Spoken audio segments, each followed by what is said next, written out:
السلام علیکم ناظرین، اس ایپیسوڈ کی شروعات میں ہم دیکھتے ہیں حلیمہ آگے آگے جبکہ درسون اس کے پیچھے پیچھے قبیلے میں داخل ہوتا ہے۔ حلیمہ کو دیکھ کر قبیلے والے کہتے ہیں عثمان سردار کی پیاری بیٹی حلیمہ خوش آمدید۔ یہ سن کر درسون کہتا ہے حلیمہ عثمان صاحب کی بیٹی۔ حلیمہ گھوڑے سے اترتی ہے اور لوگوں کو دعائیں دیتے ہوئے آگے بڑھتی ہے۔ مرکزی خیمے میں جرکتائی سپاہیوں کے ساتھ موجود ہوتا ہے کہ اورحان وہاں داخل ہوتا ہے۔ جرکتائی آگے بڑھ کر اس سے گلے ملتا ہے اور اورحان پوچھتا ہے جرکتائی صاحب کیا میرے بابا اندر ہیں؟ عثمان صاحب ساتھ والے خیمے میں ہوتے ہیں اور اورحان جیسے ہی ان کی جانب بڑھنے لگتا ہے جرکتائی اورحان سے کہتا ہے وہ تھکے ہوئے ہیں اور آرام کر رہے ہیں۔ اورحان کہتا ہے میں پھر بھی ان سے ملنا چاہتا ہوں، مگر جرکتائی پھر سے اسے روکتے ہوئے کہتا ہے وہ اس وقت کسی سے نہیں ملنا چاہتے۔ یہ سن کے اورحان بہت پریشان ہو جاتا ہے۔ اس لیے ملون خاتون خیمے میں داخل ہوتی ہیں۔ انہیں دیکھ کر اورحان ایک دم سے آگے بڑھتا ہے اور ان کے ہاتھ کا بوسہ لیتا ہے، پھر ان کے گلے لگ جاتا ہے۔ ملون خاتون اسے لے کر دوسرے خیمے میں جاتی ہیں تو اورحان پوچھتا ہے میرے بابا؟ ملون خاتون کہتی ہیں انہیں تکلیف ہے، وہ آرام فرما رہے ہیں۔ اورحان کہتا ہے جرگے سے پہلے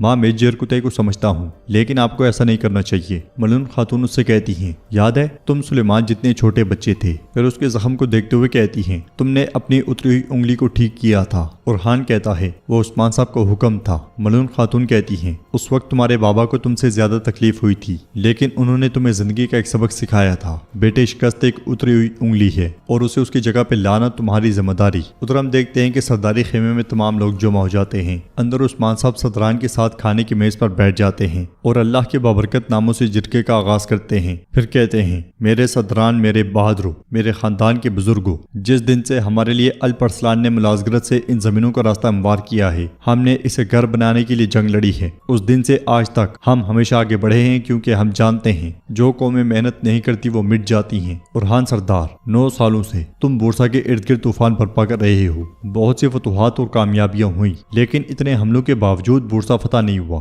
میں نے اپنے صدران کو بے چین بے صبر نہیں ہونے دیا۔ میں نے کہا تمہارا کمانڈر اورحان ہے، فاتح ہمیشہ صحیح ہوتا ہے، لیکن اب تم شکست خوردہ ہو اورحان سردار۔ اورحان کہتا ہے میں نے ارادہ کیا تھا کہ اس کے اطراف میں سب علاقے فتح کر لوں اور بورسا میں داخل ہونے سے پہلے اس کے بازو اور پروں کو توڑ دوں۔ میں شہر کو کمزور اور نا امید چھوڑنا چاہتا تھا تاکہ جب ہم دروازے سے اندر داخل ہوں تو وہ ہمارے سامنے مزاحمت نہ کر سکیں۔ ہم نے حملہ کیا لیکن ہم کامیاب نہیں ہو سکے حضور۔ سردار شہنشاہ کہتا ہے اس غیر متوقع شکست سے دشمن کو فائدہ پہنچا حضور۔ اگر اورحان صاحب نے حملہ کرنے سے پہلے اپنے تجربے کار صدران پہ بھروسہ کیا ہوتا۔ اورحان اس کی بات کاٹتے ہوئے کہتا ہے ہم نے بھروسے مند صدران کو بھی دیکھا ہے شاہنشاہ صاحب، ان میں سے ایک ہمارے بیچ گھس آیا اور آپ میں سے کسی کو احساس تک نہیں ہوا۔ عثمان صاحب کہتے ہیں بطور کمانڈر تمہیں وہ دیکھنا چاہیے تھا جو صدران نہیں دیکھ سکے، ورنہ تم میں کیا فرق آ جائے گا اورحان سردار۔ علاؤالدین کہتا ہے حضور یہ بورا صاحب، اسے اس کی سزا مل گئی، وہ ایک غدار کے طور پہ مر گیا، یعنی اس کے بارے میں بات کر کے محاصرے کا جائزہ لینے کا کوئی فائدہ نہیں۔ شہنشاہ کہتا ہے علاؤالدین صاحب ٹھیک کہہ رہے ہیں، ہمیں آگے دیکھنا ہے، لیکن ہمیں اپنی غلطیوں سے سبق لینا چاہیے۔ اورحان کہتا ہے میں نے برہان بے کے ذریعے دروازہ کھلوا کر حملہ کرنا چاہا، ہم نے ان کے بیچ میں ایک جاسوس رکھ کر بہت سے قلعے فتح کیے اور بہت سی بندرگاہیں جلائیں، اس میں کہاں غلطی ہے شاہنشاہ صاحب؟ اس بار ایسا نہیں ہوا، ٹھیک ہے ہمیں شکست ہوئی، لیکن حضور کیا آپ ہمیشہ نہیں کہتے کہ فتح اور شکست بائی بائی ہیں؟ شاہنشاہ سردار کہتا ہے یہ صرف ایک شکست نہیں ہے اورحان صاحب، یہ ایک آفت ہے۔ اوچی کہتا ہے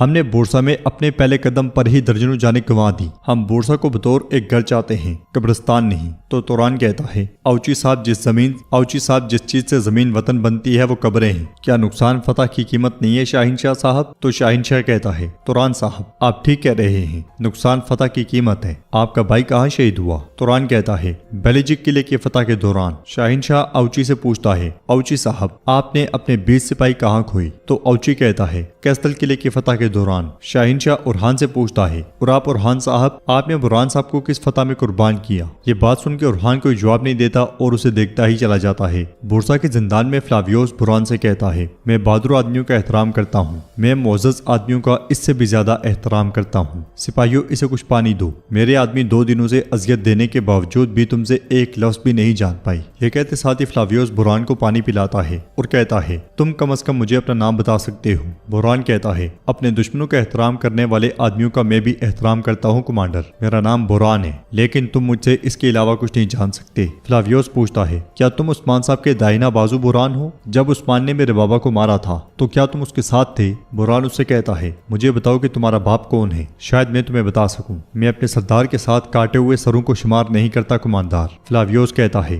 بافیوس کی جنگ کا کماندار برہان ایک دم سے پوچھتا ہے کیا تم موزلون کے بیٹے ہو؟ بالکل بالکل، تم اسی کے بیٹے ہو، تمہاری آنکھیں بالکل تمہارے باپ جیسی ہیں۔ فلاویوس پوچھتا ہے عثمان نے میرے بابا کو کیسے مارا؟ ادھر دیوان میں عثمان صاحب کہتے ہیں شاہین شاہ صاحب ٹھیک کہہ رہے ہیں، شہادت کی قیمت فتح ہے، شہید صرف تبھی سکون سے رہ سکتے ہیں جب فتح ہو، ورنہ قیمت ادا کرنی ہوگی۔ ہم نے کافی عرصے تک سے تمہارے ساتھ بہت سے میدان میں جنگیں لڑی ہیں شاہین شاہ صاحب، ہم نے بہت سے حالات میں بات کی اور ہم نے درست فیصلے کیے، ہمیں کبھی شکست نہیں ہوئی۔ جواباً شاہین شاہ کہتا ہے عثمان صاحب آپ کی بدولت۔ عثمان صاحب اسے کہتے ہیں تم سے تمام کا راضی ہیں، تم جب سے ہمارے درمیان شامل ہوئے ہو تمہاری رائے ہمیشہ میرے لیے اہم رہی ہے، بتاؤ تمہارے خیال میں ہمیں کیا کرنا چاہیے؟ شاہین شاہ سردار کہتا ہے برہان صاحب تھک گئے ہیں، جس طرح انہوں نے اب تک اپنی ناقابل تسخیریت سے دشمنوں کو خوفزدہ کیا، اس ناکامی کے ساتھ ان کی حوصلہ افزائی ہوگی، اور اس معاملے میں اس اورکائی کی بھلائی کے لیے اور بورسا کی فوری فتح کے لیے بھی محاصرے کے کمانڈر کو تبدیل کرنا چاہیے۔ ہمیں باقی سردار بھی شاہین شاہ کی بات سے اتفاق کرتے ہوئے دکھائی دیتے ہیں، جبکہ برہان اور اس کے حمایتی کافی زیادہ پریشان ہو جاتے ہیں۔ بورسا میں ساروس فلاویوس کے پاس آتا ہے اور کہتا ہے سپاہیوں نے مجھے بتایا ہے کہ تم یہاں آئے ہو، کیا ہو رہا ہے فلاویوس؟ تو فلاویوس اس سے کہتا ہے یہ شخص عثمان کا دائنا بازو برہان ہے، جس جنگ میں میرے بابا کو مارا گیا تھا یہ اس میں موجود تھا، چلو برہان بولو۔ تو برہان کہتا ہے برسوں پہلے کی بات ہے، لیکن اس جنگ کو بھولنا ناممکن ہے، مجھے اب بھی یاد ہے تمہارا باپ عزت دار آدمی تھا کماندار، وہ آخری دم تک ہمارے خلاف لڑتا رہا، اس نے ہمت نہیں ہاری، کافی وقت تک جدوجہد کے بعد ہم نے اسے زخمی حالت میں پکڑ لیا۔ پھر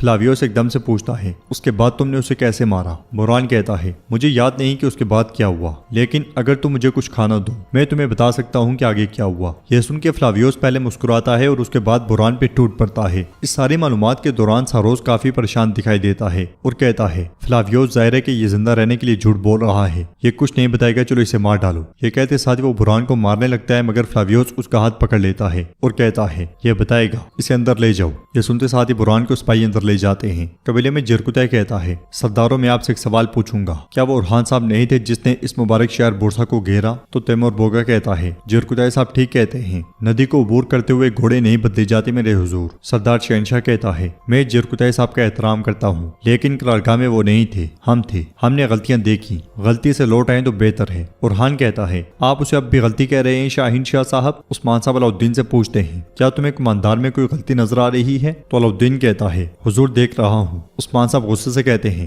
دیکھ کر پھر خاموش کیوں ہوں؟ عثمان صاحب کہتے ہیں دیکھ کر پھر خاموش کیوں ہوں؟ علاؤالدین کہتا ہے اور یہ ہماری غلطی ہے ہم سب کی، میرے حضور قرارگاہ میں کافی مشاورت نہیں ہوئی، حالانکہ برہان صاحب نے نہیں پوچھا، ہمیں انہیں ہماری رائے بتانا چاہیے تھی، ایسے خاموش بیٹھ کر ایک دوسرے سے بات کر کے آپ سے شکایت نہیں کرنی چاہیے تھی، لیکن اس جرگے میں اس وجہ سے مفید ہے، ہم بات کریں گے، بحث کریں گے، اگر ضروری ہوا تو ایک نیا راستہ تیار کیا جا سکتا ہے۔ عثمان صاحب جرکتہ سے پوچھتے ہیں جرکتہ تمہاری کیا رائے ہے، کیا ہمیں ایک نئے راستے کی ضرورت ہے؟ جرکتہ کہتا ہے میرے حضور اگر وہ یہاں ہوتا تو میں اور برہان صاحب کہتے کہ برہان صاحب ضرور فتح حاصل کریں گے اور کامیاب ہوں گے، لیکن اگلی بار برہان صاحب ضرور بورسا لیں گے، باقی جہاں تک ہماری بات ہے ہم اپنے حضور کے حکم پر عمل کریں گے۔ شہنشاہ کہتا ہے میں تمہیں سمجھتا ہوں جرکتہ، آخرکار تمہارے حضور تمہارے ساتھ ہی پلے بڑھے ہیں، لیکن اس وقت ابھی اپنے جذبات کو ایک طرف رکھ دو، ہمارے سپاہیوں کی امیدوں اور ایمان مضبوط کرنے کے لیے ہمیں ایک تبدیلی کی ضرورت ہے۔ اوچی کہتا ہے میں مانتا ہوں شاہین شاہ صاحب حق پر ہیں، نئے کماندار کے ساتھ ہم سب کو مل کر بورسا پر حملہ کرنا چاہیے میرے حضور۔ عثمان صاحب کے پوچھنے پر سردار شہنشاہ کہتا ہے حضور میں محاصرے اور سپاہیوں کی کمان سنبھالنا چاہتا ہوں۔ یہ سنتے ساتھ ہی علاؤالدین اور جرکتہ ہنس پڑتے ہیں۔ شہنشاہ سردار مزید کہتا ہے مجھے اجازت دیں ان سرداران کے ساتھ جن سے میں جنگ کے میدان میں برسوں کندھے سے کندھا ملا کے لڑا، ہم بورسا کی دیواروں کو تباہ کر دیں گے۔ توران کہتا ہے اگر عثمان صاحب حکم دیتے ہیں تو برہان صاحب بھی ایسا ہی کرتے، پھر آپ میں کیا فرق ہے شاہین شاہ صاحب؟ تو سردار شاہین شاہ کہتا ہے بازنطین اب کس سے ڈرے گا، ہمیشہ ہر میدان جنگ سے عثمان صاحب کے ساتھ شاندار فتح حاصل کر کے آنے والے شاہین شاہ سے، یا جسے انہوں نے شکست دی اور فرار ہو گئے اس برہان صاحب سے؟ کل اپنی امیدیں کھونے والے سپاہیوں کی حوصلہ افزائی کون کرے گا؟ برہان صاحب جس نے برہان صاحب کو کافروں کے حوالے کر دیا، یا عثمان صاحب کی حفاظت کے لیے اپنی جان خطرے میں ڈالنے والے شاہین شاہ صاحب؟ ہر کوئی تمہاری عقل اور بصیرت کے بارے میں جانتا ہے علاؤالدین بے، تمہارا بھائی میری بات نہیں سنتا لیکن وہ تمہاری بات سنتا ہے۔ علاؤالدین کہتا ہے ہمارا ہمارا راستہ عثمان صاحب کا راستہ ہے شاہین شاہ صاحب، صرف وہی ہمیں راستہ دکھا سکتے ہیں، کوئی اور نہیں۔ سب کو سننے کے بعد عثمان صاحب کھڑے ہو جاتے ہیں اور کہتے ہیں سرداران میں نے سب سنا، میں کل اپنا فیصلہ سناؤں گا، جرگہ ختم ہو چکا ہے۔ سب دیکھتے دیکھتے چلے جاتے ہیں اور عثمان صاحب جرکتائی سے کہتے ہیں جرکتائی میں اکیلا رہنا چاہتا ہوں۔ یہ کہتے ساتھ ہی عثمان صاحب آگے بڑھتے ہیں تو ارحان میرے حضور کہتا ہوا ان کے پیچھے جاتا ہے۔ وہ بابا بابا پکارتا ہے مگر عثمان صاحب ہاتھ کے اشارے سے اسے روک دیتے ہیں۔ عثمان صاحب کے خاص محافظوں میں ہم رشتوں کو بھی دیکھتے ہیں۔ ارحان کو پیچھے جاتا ہوا دیکھ کر جرکتائی اس سے کہتا ہے عثمان صاحب جرگے کے بعد تھوڑا تھک گئے ہیں، انہیں آرام کرنا ہے، تمہیں بھی آرام کرنا چاہیے ارحان۔ تو ارحان اس کا شکریہ ادا کرتا ہے اور علاؤالدین کا بھی، اور اس کے بعد وہاں سے آگے بڑھ جاتا ہے۔ علاؤالدین جرکتائی سے کہتا ہے میں بابا سے ملنا چاہتا ہوں۔ جواب میں جرکتائی کہتا ہے علاؤالدین صاحب وہ تھک گئے ہیں، انہیں کچھ آرام کرنے دو، مگر اندر سے آواز آتی ہے اور جرکتائی علاؤالدین کو جانے دیتا ہے۔ اور ناظرین اس کے ساتھ یہ ایپیسوڈ بھی اختتام پذیر ہوتی ہے۔ ویڈیو پسند آئے تو لائک کر دیں، شیئر کر دیں، سبسکرائب نہیں کیا ہوا تو سبسکرائب کرنے کے ساتھ ساتھ گھنٹی والے آئیکن کو دبانا مت بھولیں۔ ملتے ہیں انشاءاللہ نیکسٹ ویڈیو میں، تب تک کے لیے رکھیں اپنا اور اپنوں کا بہت زیادہ خیال۔ اللہ نگہبان۔